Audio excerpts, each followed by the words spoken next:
Hello and welcome back to the Frith Guild podcast. I'm your host, Eric. And I'm co-host Scott. And today we'll be going over chapters 51 through 55 of World Serpent Arcanist. This is the last 10 chapters of the book. Roller coaster. It's coming. Just expect the roller coaster, okay? Buckle up, okay?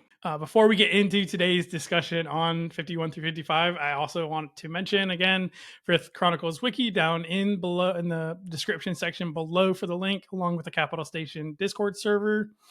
There's also basically at the end of the week before our next episode airs, November 26th, Kronos Warlock is releasing. Yay! Woo. So we got another book coming out in the end of November.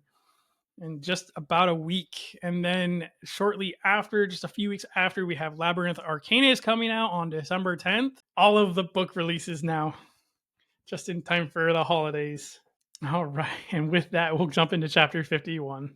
Chapter 51, The Warped Insides. So we start with our crew of heroes entering into the World Serpent tree. They enter and the door behind them immediately closes. And of course, when one door closes, another one opens.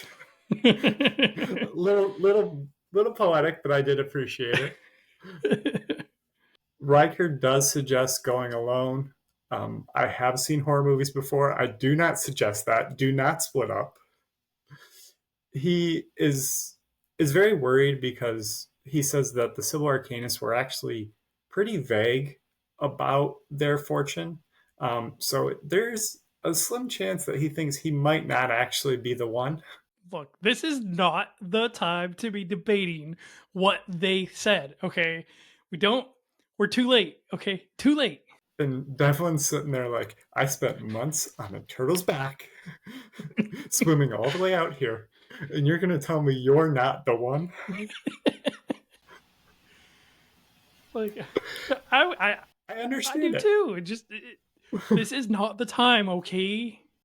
Volke can sense, and we're not really sure if this is a true form thing or kind of where it's coming from, but he can sense that the tree is almost angry, as if it's kind of being harmed. And we do see, as they're making their way through, Devlin is just kind of eaten by the tree. Like, are they the Entwives? That's how it feels. It just kind of like opens up and just like, and then Devlin's gone. The crew comes to a fork, and Zelfrey, with his mimic magic, can essentially sense magic and senses more magic down one path. So he's leading them based on this kind of sixth sense that he has of where he thinks the serpent will be. They're making their way, and these very gross, like bloodsucker worms kind of just come out in mass. Everybody's doing everything they can to hurt them. There's shadow spikes flying all over. Ilya's using gravity manipulation. She ends up getting bitten pretty badly on the arm, and Volke just goes absolute crazy over this and is like, even more like, I'm going to summon more shadows and just kill everything that I can. Unfortunately, Ilya is then eaten by the tree as well. So apparently these are very hungry trees. And these are really massive bloodsucker worms. These aren't just like little leeches. Like, they're gargantuan, like 3 times the size of a person, I believe. Yeah, like feet in length. Right. So these aren't just itty bitty things that just happen to like nibble on her. Like, they went nom nom nom. Yeah, that's like her whole arm in the mouth. All right. And that's where chapter 52 picks up with a waterfall of sap. Volke is finding out that even Retribution is having difficulty cutting through the magical tree. And this isn't the time to go searching for Ilya, even though he wants to, because we kind of need to get Riker down to the World Serpent to bond first, and then we can kind of figure it out. Zelfrey, being the mentor that he is, reminds Volke that this is not a time to hesitate. Once again, we're going to go back to lesson 1. Right. I feel like he needs to be like rule 1. Don't hesitate. Step 0 of the pillar. Yes. Jamie, we need a step 0. Don't hesitate. It's the welcome mat. You just set it out. Yeah, there we go. Riker starts to kind of lose his nerves at this point. He's realizing that, like, how in the world could a normal human make it through this trial of worth? Because they've got to find the runestone.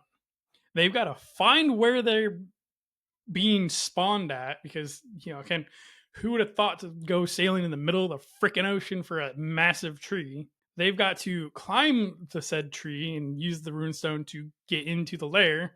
Now they're going through this magical tree that's trying to eat them, basically, and find the Entwives. And people are getting eaten by the tree. And he's just like, how in the world was one normal person supposed to do this? And I think at some point you have to, your mindset has to be, we haven't gotten yelled at yet. Like, let's just kind of keep going and hope it pans out. Like, you can't do this alone. Just kind of work with the team, and hopefully you don't get to the end and get a, well, you kind of cheated.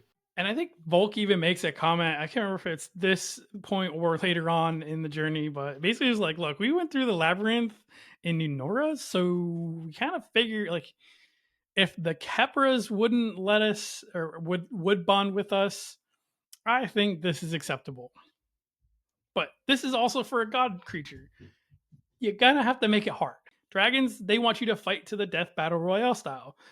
God creatures want you to go through a nearly impossible trial of worth. It is what it is. It makes sense. So they get to this point in the trunk where there's like a 5-foot gap. It's not massive, but at the same time, it pretty much goes straight down to the roots of the tree. Zelfrey can tell there's definitely magic coming from down there. This is too easy. Like, you should know this. It's just when it's too easy, you know better than to do it in this situation. Yeah, we just fought like a 10-foot long worms. Like, I don't think it's just going to be like, oh yeah, just climb to the bottom of this cliff. Let's go slide down to the bottom. There's a slide if you go down to the end. So thankfully, and even Volk was like, hey, there's some bad things down there. We don't want to go that way. So let's go the way the tree's telling us to go. And my other thought was, why did they bring Retribution, or not Retribution? Why did they bring Forfend and the Occult Compass to figure out, like, which direction to go at the forks? It seems like they should have. Worked. The only thing I'm not sure of is, like, would it get confused because of the tree? Like, is the tree going to give off the same, or is it, since it's not an actual world serpent, it's not going to point the right direction? So it's kind of, that's where I'm iffy on it, but it seems like you'd at least give it a try. Right. I mean, try to give yourself a little bit of ease here. Anything you can do. Exactly. It's already difficult enough. Volk has decided, though, that he would definitely rate this trial of worth a 0 out of 10. Do not recommend for trials of worth. And he probably would not want to do this again. They are making progress through the tree, though. They are making their way down, and they end up coming into in front of a waterfall that is essentially made of tree sap. And if Legend of Zelda has not taught us anything about waterfalls, there's always a door behind it. So you have to explore what's behind the waterfall. Once they get through it, they start to see some really, like, trippy, iridescent, glowing specks up ahead. So not sure what all that's about to be. So many drugs. All of the drugs. That does bring us to chapter 53. So they are making their way. Zelfrey gets covered in sap as they're making their way through to the door. They go into the next room, and there's spores everywhere. They're sticking to Zelfrey. Zelfrey's getting super exhausted. The room is so bright that there's no actual shadows for them to shadow step between. Surprised that Zelfrey didn't shadow step to get the sap off before they moved on. It seems like he missed a few opportunities where he could have used mimic magic, so he's not on his game today. I imagine that he's also probably not familiar with nightmares that much to be able to know, like, oh, if I shadow step, it'll basically wipe everything off for me. Yeah, it's possible. There are giant mushrooms everywhere that are essentially creating more spores whenever they're touched. Zelfrey is getting more exhausted. He's kind of just wandering around and kind of stepping on the mushrooms. The spores come out, and eventually he's eaten by the tree as well. So we're down to... Nom, nom, nom. No. We're down to just Volk, Evianna, and Riker at this point. They do enter into another room, and when they go in, they see our favorite gang of people. They see Rishan and Chandra, as well as Reese, Orwin, and Mr. Peanut, our fancy little salamander arcanist. And they have brought with them a legion of Sky Legionnaires, and every one of them is equipped with a black retribution like blade, and essentially they sliced their way through the tree to get inside to skip through needing the runestone. Okay, I'm not trying to be that guy here, but they cheated. So if Volk and gang get in trouble for helping him through the trial of worth, I say this is absolute horseshit. They cheated. 100%. They are almost debating like, oh, is now the right time to take him on? It's 2v17. It's probably not the right time to take him on. This is straight up turned into a video game escort mission that the NPC is just tries to not be alive. Yes, he's just going to wander around aimlessly, like walk through doors. Luckily, Riker follows instructions a little better than that. Rashan is going on a little temper tantrum, which I think is quite funny. And he's pissed because they didn't enter the tree exactly where the serpent is at. He gets a little talking to where they're like, we kind of just cut in where it was easiest. Like, we can walk to the serpent, and he's being a little royal hooligan. Something like that. Volk does decide to sneak around. There's kind of a few different paths they can go. The enemies split up. Volk and Evianna kind of go away from Rishan and Chandra at this point and kind of down another path. This is where chapter 54 determination starts up. Volk decides that we're going to go after Reese and Mr. Peanut and the four Pegasi Arcanists because they aren't a Grim Reaper and a true form Sovereign Dragon Arcanist. Start on the easy level. I like the tactical decision on that one. And just in case anybody was wondering, the Plague Salamander's voice sounds, as described by Shammy, like it was stolen from a 10-year-old girl, just in case you needed to be creeped out that much more. Thank you, Shammy. So we see the dread form Rizzle again. And Meatbag. Oh, I love Meatbag. So Mr. Peanut is basically like, I want to make sure that I tell the Autarch about what I did and make sure I get my stuff settled, and I want to be reimbursed for everything and get my chunk of the wealth. And Meatbag's just like, oh yeah, I might just misplace Mr. Peanut's paperwork, maybe behind a wall, maybe in somebody's chest. The fun is in the surprise of finding it. And that's why we love Meatbag. Like, if not for the fact that he was a Dreadform Rizzle that's not on our team, I would love him so much. I know, he's great. Again, we have this escort mission that we're doing, and rule number 1 in escort missions, no matter what you're doing, is you don't leave the NPC alone, because they're just going to wander off and try to accidentally take a long nap by themselves. Volk makes his plan. He decides that he's going to take out all of the lanterns, make it so that nobody can see, except for him, Evianna, and Riker, which is a solid plan. I would have thought maybe just attacking everybody outright and stabbing them instead of trying to take out lanterns first would probably have been a better decision. But I mean, they do a pretty dang good job at it. Battle ensues within this section, and Volk and Evianna pretty much take out the Sky Legionnaires. They take out Mr. Peanut and the Salamander, and Reese kind of runs off on his own. And as Reese gets Volk into a corner, he throws the decay dust, trying to be like, haha, I beat you because I'm going to break all your stuff. I feel like this is one of those opportunities that Volk could have been like, oh no, I'm melting. And then pull out Retribution. And then been like, oh yeah, this isn't going to work for you, bud. But he doesn't. It's okay. Volk did get a fairly solid hit in. He actually cut one of the heads off the Rizzle, and he's still able to teleport out of, because he cuts into the guy and then cuts one of the heads off. The guy's still able to freaking teleport. Like, he's just like, how is this still possible that this dude is able to teleport even though he cut one of their heads off? And he's like, I don't even think he's bonded to these Rizzles. No, Volk, he's probably not. He's probably literally a meatbag where the Rizzles just teleported into him, and that's where they've been living since. Second bonded, as in like we just took over your body because our first arcanist died. Right. Like they literally just remember they've tried to do that to Volk. They tried to teleport into him. So like that's just probably how it worked.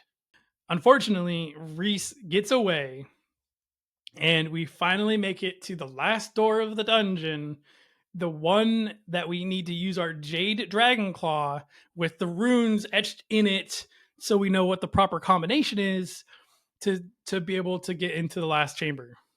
That brings us to chapter 55, Pretender on the Throne. And who is up ahead but none other than Rishan and Chandra? So Evianna, again, chooses quite smartly not to use the element of surprise to her advantage. By the abyssal hells. Why? Any advantage you have, you need to take. Yes. Rishan wants to take her on, and essentially all his minions are happy to just kind of watch this happen, which I feel like is pretty funny because like they could have easily won this, but they're like, no, she's just a little girl. She's not going to hurt us. We're okay. Evianna goes to her standard plan of let's break all the lanterns. There's dragonfire being spewed everywhere. Volk summons a shadow dragon who goes around killing all the legionnaires. We should have put more time into this. Again, why didn't we put more time into this? I know, it's so cool. Unfortunately, like you said, Demise found the NPC. Volk is able to luckily snatch him out of Demise's hands, pulls him away into the shadow. Volk is able to store Rizzle fire from earlier in Forfend. He unleashes it on Crimthand, gets it into his eye, essentially blinding him on one side. Chandra emerges, enters the fray. She can bloodstep, and because people have been dying everywhere, she pretty much has full control of the field. Crimthand grasps Riker in his jaws, is doing his own little om-nom on him. So as Crimthand has a bite onto Riker, Crimthand can basically barely move, and the NPC almost gets to upgrade his free subscription of Dreams to the ad-free version, taking the long nap. The very long nap. This whole interaction distracts Rishan, and Evianna, being smart, just kind of grabs his sword and stabs him with it. It has the retribution quality, so it goes kind of right through everything. Crimthand is pissed. Volk decapitates the dragon. Woo! Unfortunately, this leaves us with Riker, who's severely injured. Evianna is badly burned by the fire, and who's still standing? Yeah, now Volk has to figure out how he's going to defeat Chandra without killing Demise. But I don't think killing Chandra would stop Demise from wanting to kill him still.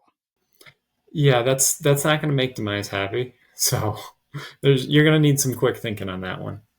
And this is where the chapter ends.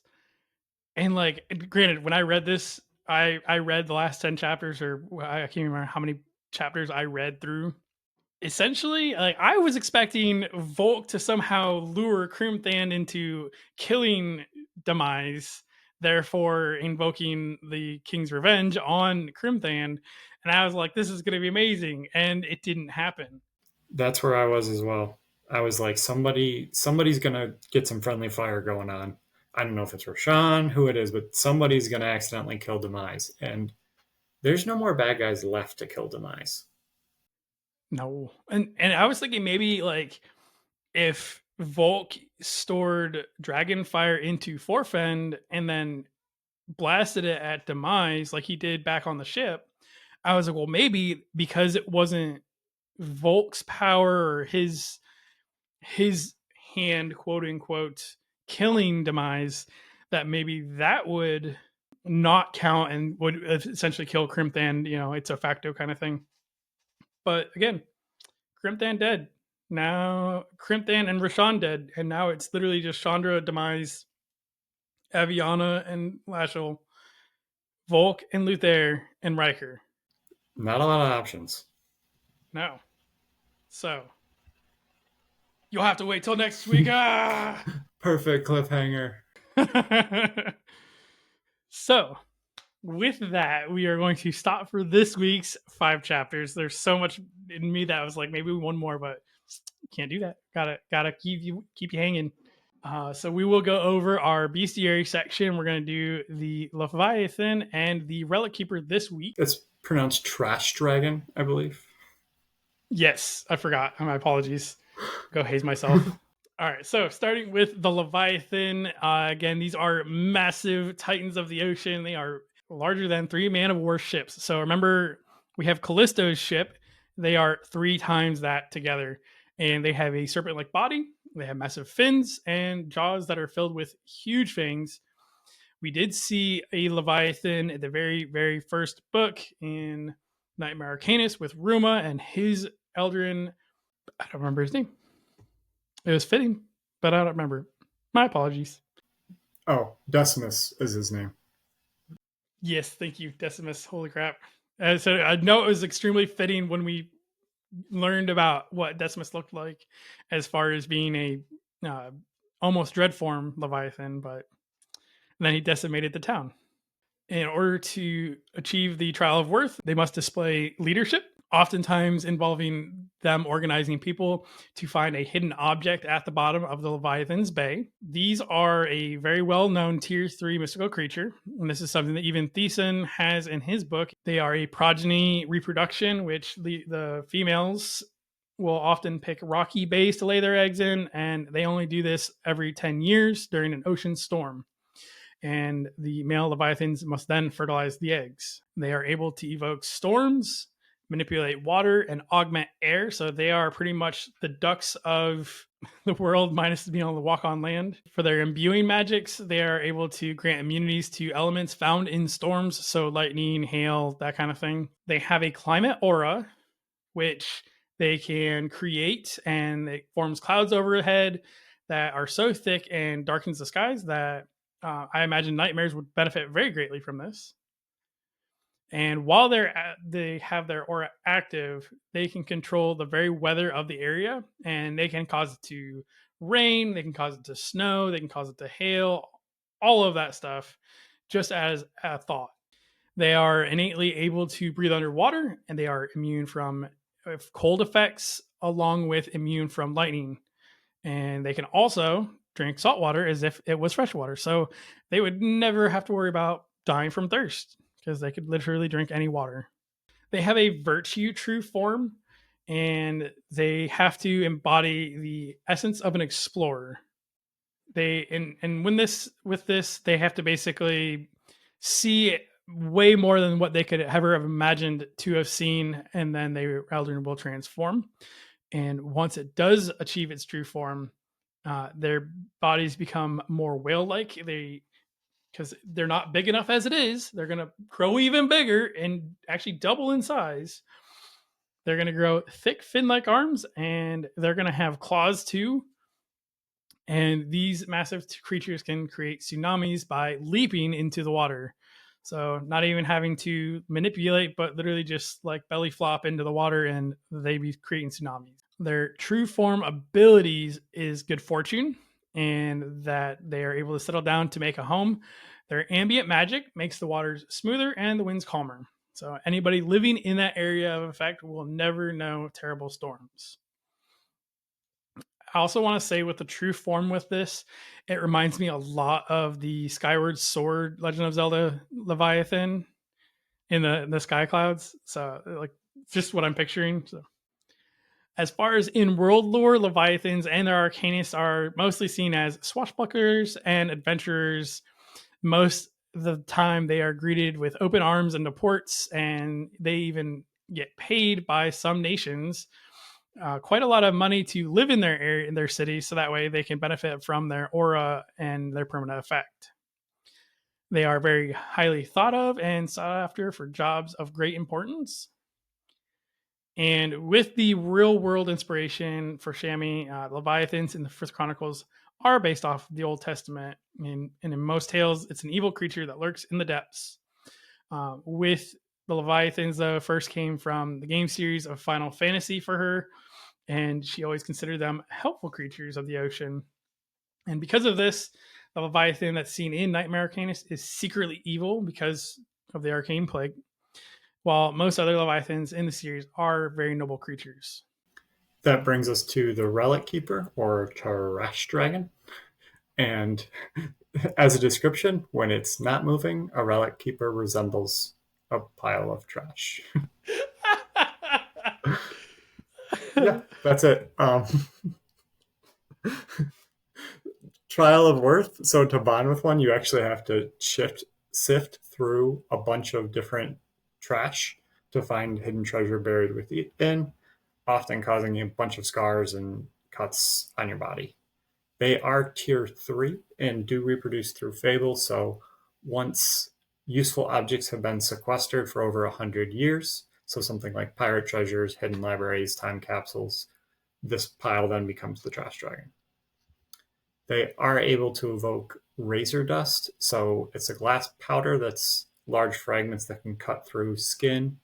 It can even be breathed in, kind of cutting up the whole inside throat area, which would really hurt.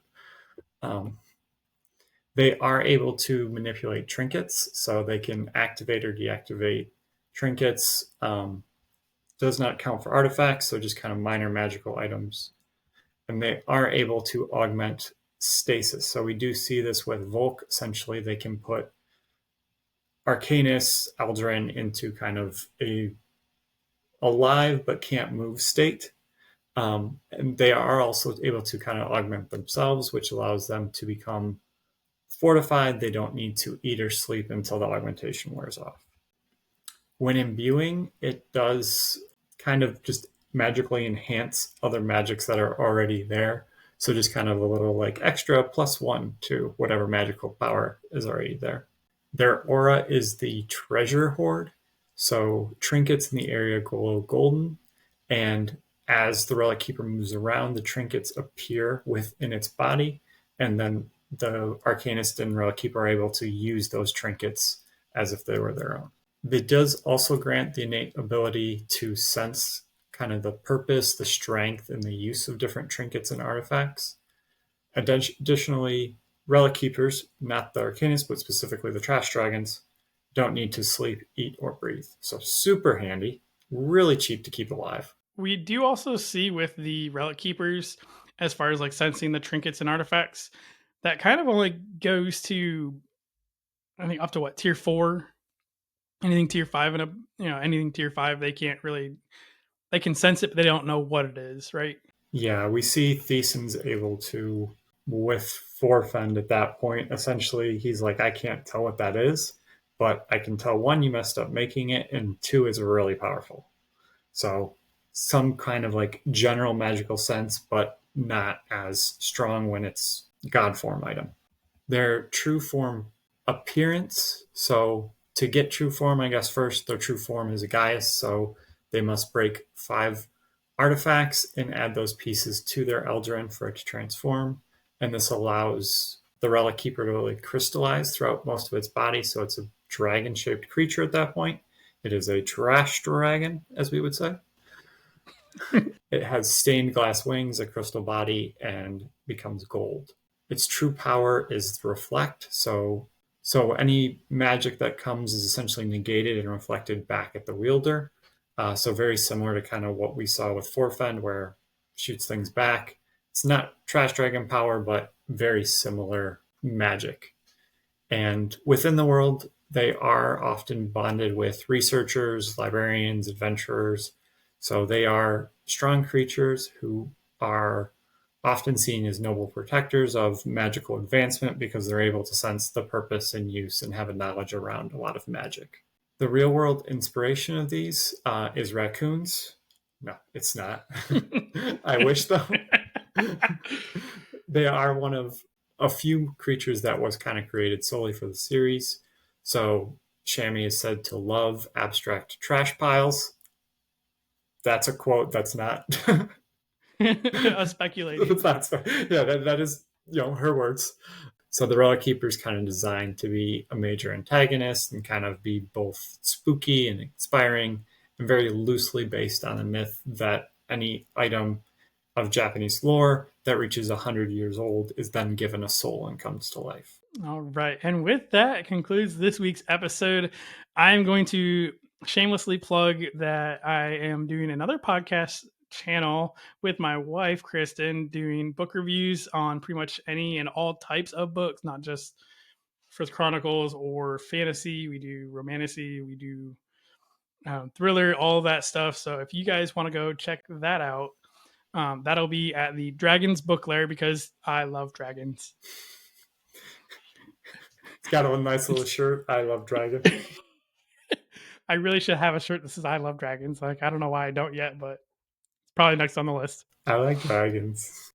That really awkward guy that's just like, hi, I like dragons. All right. Thank you so much for listening. Again, we have Kronos Warlock coming out here at in just a few days. So be on the lookout for that. Kindle Unlimited, all the places that we can find our books at. And then in a few weeks, Labyrinth Arcanist is coming out December 10th. Eric, Scott, and I want to thank everyone for listening today. We post a new episode every Wednesday morning at 11 Eastern, 10 Central, and 8 Pacific Standard Time. We are on all podcasting platforms and are also on YouTube as well for video. After the additional episode airs, we post chapter-by-chapter videos every day in a smaller, easier-to-digest format. We do want to give a special shout-out to the final member of our team, Dan Mackison, one of the admins for the Frith Chronicles Wiki, link listed below, and doing his best to keep everything running smoothly behind the scenes. If you want to reach out to us, you can email us at frithguildpod@gmail.com or on Facebook or any other social media by searching for Frith Guild Podcast. Just to remind everybody, we have links to everything in the description below on both the podcast and YouTube. Scott, do you have anything else you want to add this week? No, just 5 more chapters. One small little podcast away.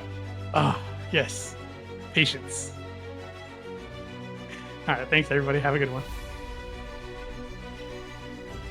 If you want, I can do the Leviathan and you can do the Trash Dragon. Sure, that works. I thought we were both like, no, it's good, man. Like, whichever one. Like, no. Yeah. Are you sure? Like, I don't want to take the one that you want to take.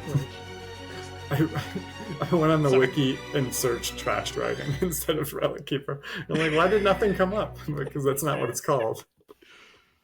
Dan, please, for the love of God, put Trash Dragon in parentheses around Relic Keeper.